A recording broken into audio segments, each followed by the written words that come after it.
அன்பு நேயர்களுக்கு கனிவான வணக்கம். கோட்டை விட்ட எடப்பாடி பழனிசாமி டிஎம்கே பிஎம்கேவை தட்டி தூக்கும் தமிழக வெற்றிக் கழகம். வரும் மாநிலங்களவை தேர்தலில் தேமுதிகவும் பாட்டாளி மக்கள் கட்சியும் அதிமுக கூட்டணியில் இடம்பெற வேண்டும் என்றால் எங்களுக்கு மாநிலங்களவை எம்பியில் போட்டியிட வாய்ப்பு வழங்க வேண்டும் என கேட்டார்கள். ஆனால் எடப்பாடி பழனிசாமியோ இரு கட்சிகளுக்கும் வாய்ப்பு அளிக்க மறுத்துவிட்டார். மேலும் தங்களது கட்சியை சார்ந்த இருவருக்கு வாய்ப்பை வழங்கியுள்ளார். இது அதிமுகவினருக்கு மிகப்பெரிய அதிர்ச்சியாக உள்ளது. ஏனெனில் அதிமுகவின் முக்கிய தலைவர்களான ஜெயக்குமார், கோகுலேந்திரா, விந்தியா, அன்வர் ராஜா, செம்மலை போன்றவர்கள் எங்களுக்கு வாய்ப்பு வழங்க வேண்டும் என தொடர்ந்து கோரி வந்தார்கள். ஆனால் இவர்களுக்கு வாய்ப்பு வழங்க முடியாது என்பதை சூசகமாக தெரிவித்துவிட்டு அதிமுகவின் தீவிர விசுவாசிகளான என்பதுரை மற்றும் தனபாலுக்கு வாய்ப்பு வழங்கியுள்ளார் எடப்பாடி பழனிசாமி அவர்கள்.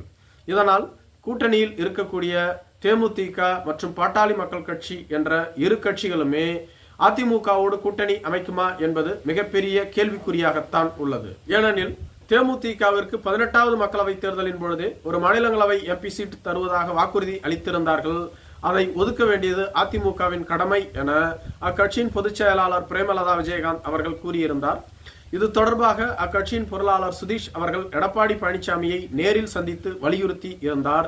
இருப்பினும் அதிமுக அவர்களுக்கு ஒதுக்காமல் வரும் 2026ஆம் ஆண்டு தேமுதிகவிற்கு மாநிலங்களவை எம்பி சீட் ஒதுக்கும் என அறிவித்திருந்தார்கள். மேலும் பாட்டாளி மக்கள் கட்சியும் மீண்டும் எங்களுக்கு அதிமுகவின் சார்பில் மாநிலங்களவை எம்பி பதவியை விட்டுத்தர வேண்டும் என கோரிக்கை வைக்கப்பட்டது. ஆனால் எடப்பாடி பழனிசாமி இவர்களுக்கும் மறுத்துவிட்டார்.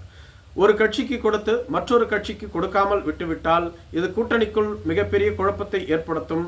அதற்கு பதிலாக இரண்டு கட்சிகளுக்குமே இல்லாமல் நமது கட்சியை சார்ந்தவர்களுக்கு கொடுத்து விடலாம் என்ற முடிவில் தான் எடப்பாடி பழனிசாமி இதுபோன்ற ஒரு முடிவை எடுத்தார் என்று கூறப்படுகிறது.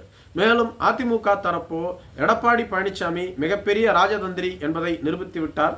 தேமுதிகவிற்கு ஒருவேளை அதிமுக தற்பொழுதே மாநிலங்களவை எம்பி சீட்டை கொடுத்திருந்தால் இப்பொழுது வாங்கிக் கொண்டு 2026ஆம் ஆண்டு நடைபெற உள்ள சட்டமன்ற தேர்தலின் பொழுது அவர்கள் ஏமாற்றி விட்டாலும் ஏமாற்றி விடுவார்கள். அதை தடுப்பதற்காகத்தான் 2026ஆம் ஆண்டு நடைபெற உள்ள சட்டமன்ற தேர்தல் வரையிலும் நம்மோடு அவர்கள் கூட்டணியில் இருக்க வேண்டும் என்பதற்காகத்தான் இந்த முடிவை எடுத்துள்ளார் என்று கூறப்படுகிறது. ஆனால் இந்த வாய்ப்பை கச்சிதமாக தமிழக வெற்றிக் கழகம் பயன்படுத்தி கொண்டது என்று கூறப்படுகிறது. தற்பொழுது பாட்டாளி மக்கள் கட்சியில் உள்கட்சி குழப்பம் நடைபெற்று வருகிறது. யார் தலைவர் என்ற அதிகார மோதல் ஏற்பட்டு வருகிறது. இதுபோன்ற சூழ்நிலையில் பாட்டாளி மக்கள் கட்சி அதிமுக திமுக என்ற இரு கட்சிகளோடும் கூட்டணி அமைக்கக்கூடிய நிலையில் இல்லை. எனவே இதை சாதுரியமாக பயன்படுத்தி கொண்டு பாட்டாளி மக்கள் கட்சியை எப்படியாவது தமிழக வெற்றிக் கழகத்தின் கூட்டணிக்குள் கொண்டு வந்துவிட வேண்டும் என விஜய் திட்டமிட்டிருப்பதாகவும் அதற்காக தனது ஆடிட்டர் மூலமாக தொடர்ந்து பேச்சுவார்த்தையை நடத்தி வருவதாகவும் கூறப்படுகிறது. இதேபோன்று தேமுதிகவும் அதிமுகவின் மீது மிகுந்த அதிருப்தியில் உள்ளது. 18வது மக்களவை தேர்தலின் போது கொடுத்த வாக்குறுதியையே எடப்பாடி பழனிசாமி மறுத்துவிட்டார். மேலும் தற்பொழுது நாங்கள் கோரிக்கை வைத்தும் கூட செவிசாய்க்கவில்லை. 2026ஆம் ஆண்டு தருகிறேன் என்று கூறுகிறார். எத்தனை காலம் இவர்களுக்காக நாம் பொறுமை காப்பது? மேலும் தமிழ் மாநில காங்கிரஸ் கட்சி பாட்டாளி மக்கள் கட்சிக்கெல்லாம் இவர்கள் ஒதுக்கினார்கள், நமக்கு மட்டும் ஏன் ஒதுக்க மறுக்கிறார்கள் என்ற விரக்தி இவர்களுக்கு உள்ளது. அது மட்டும் இல்லாமல் 2026ஆம் ஆண்டு வரையிலும் ஏன் நாம் இவர்களோடு கூட்டணியில் இருக்க வேண்டும்? தற்பொழுதே அதிமுக வெற்றி பெறாது என பல்வேறு நிறுவனங்களின் கருத்து கணிப்புகள் வந்து கொண்டிருக்கிறது. இதுபோன்ற சூழ்நிலையில் அதிமுகவோடு கூட்டணி அமைப்பதற்கு பதிலாக திமுகவோடு கூட்டணி அமைக்கலாம் என பேச்சுவார்த்தை நடத்தினார்கள். திமுகவோடு பேச்சுவார்த்தை நடத்திய போது தேமுதிகவிற்கு 4 சீட் மட்டுமே தரப்படும் என கூறப்பட்டதாக சொல்லப்படுகிறது. ஆனால் தேமுதிகவோ 2 இலக்க சீட்டுகளை எதிர்பார்த்து காத்திருக்கிறது. ஆனால் திமுகவோ அவ்வளவு தொகுதிகளை ஒதுக்க முடியாது என திட்டவட்டமாக மறுத்துவிட்டது. எனவே தற்பொழுதைய சூழ்நிலையில் தேமுதிக அதிமுகவோடும் செல்ல முடியாமல் திமுகவோடும் செல்ல முடியாமல் ஒரு இக்கட்டான சூழ்நிலையில் உள்ளது. இதனை பயன்படுத்தி கொண்டு எப்படியாவது தேமுதிகவையும் தங்களது கூட்டணிக்குள் கொண்டு வந்துவிட வேண்டும் என விஜய் தொடர்ந்து முயற்சித்து வருவதாக கூறப்படுகிறது. இதற்கு கைமேல் பலன் அளிக்கும் என தமிழக வெற்றிக் கழகத்தினரும் தொடர்ந்து கூறி வருகிறார்கள்.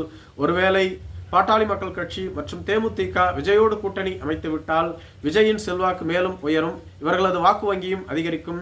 இது திமுக அதிமுகவிற்கு மிகப்பெரிய பாதகத்தை ஏற்படுத்தும்.